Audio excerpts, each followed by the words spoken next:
V-Guard presents कौन जीत रहा है, को पावर्ड बाय सेंसोडाइन एंड विमल। बोलो जुबां केसरी। जनता इस बार गांधी जी को याद करते हुए करो या मरो की तरह आंदोलित हो गई है।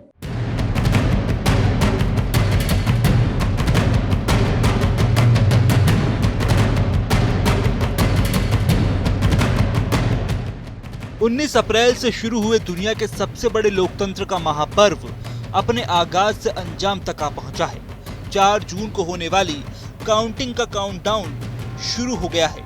इधर सियासी गलियारों में भी मतगणना से पहले सियासी महाभारत का शोर सुनाई दे रहा है। इसी कड़ी में अखिलेश यादव ने भी सवाल उठा दिए हैं कि 17C एजेंट के दस्तखत नहीं होते हैं, लेकिन एजेंट के पास वो फॉर्म 17C होता है, उसे जानकारी होती है कितना वोट पड़ा है। ये हमारी पार्टी के कार्यालय में हमारे पास पूरे हैं, क्योंकि हमें पता था कि बीजेपी किसी भी साजिश षड्यंत्र में शामिल हो सकती है, इसलिए ये जानकारी पूरी हम लोगों ने डे 1 से रखी है। सपा मुखिया अखिलेश यादव ने इस चुनाव को करो या मरो वाला बताते हुए बीजेपी पर कई आरोप लगाए। अखिलेश ने चुनाव आयोग से अपील की तो वहीं एग्जिट पोल पर भी दलील दी। वहीं अखिलेश यादव का दावा ये कि यूपी में इंडिया गठबंधन को सबसे ज्यादा सीट मिलेंगी। कहीं भी किसी जगह पर ऐसा नहीं दिखा कि भारतीय जनता पार्टी के समर्थन में लोग आए हों।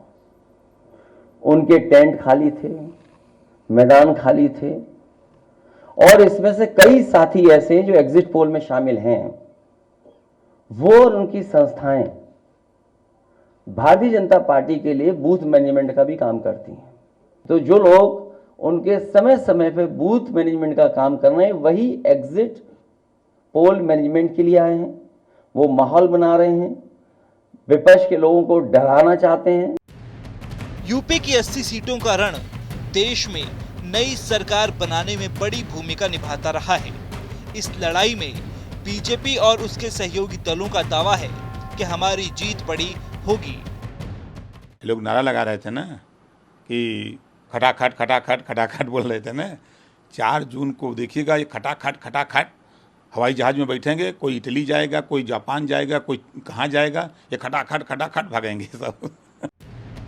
लखनऊ से लेकर दिल्ली तक चिंतन मंथन और बैठकों के दौर चल रहे हैं। एग्जिट पोल के बाद बीजेपी में जीत का एहसास खुशी दे रहा है, तो वहीं विपक्षी खेमों में बैठक के साथ साथ छटपटाहट छाई है। विपक्ष ने ईवीएम से पहले बैलेट के रिजल्ट की मांग उठाई है।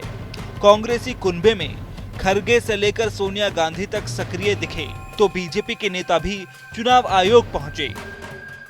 जैसे इन्होंने बनारस में कहा 10 लाख पार की हवा निकल गई, 11 लाख वोट पड़ा, और अभी ये 400 जो बोला था 400 प्लस, वही एग्जिट पोल दिखा रहा है। वो पूरी तरीके से साइकोलॉजिकल तरीके से दबाव बनाने का काम है और लोगों को हतोत्साहित और लोगों को कमजोर करने का काम है। मैं अपने इंडिया गठबंधन के कार्यकर्ताओं से कहूंगा, कांग्रेस के कार्यकर्ताओं से, कि डटकर आखिरी वोट गिनवाकर ही वहां से हिलना है और सर्टिफिकेट लेकर हिलना है।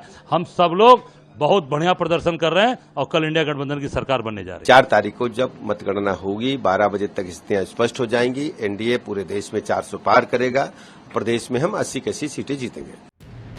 इधर तमाम सवालों की फहरिस्त में चुनाव आयोग ने भी विपक्ष के चिंता वाले बोझ को हल्का करते हुए कहा कि कोई मसला है तो बताएं, आरोप लगाकर अफवाह न फैलाएं। बहरहाल वैसे तो आंकड़े, अनुमान, अटकलों का तूफान 4 जून को शांत हो जाएगा, लेकिन यूपी के रण में एग्जिट पोल के आंकड़ों में तो लग रहा है कि 2019 में 62 सीटें जीतने वाली बीजेपी 2024 में ये रिकॉर्ड भी तोड़ देगी। सवाल ये भी है कि कल का जाना देश किसके लिए होगा बड़ा संदेश। वी-गार्ड प्रेजेंट्स कौन जीत रहा है, को पावर्ड बाय सेंसोडाइन एंड विमल। बोलो जुबां केसरी।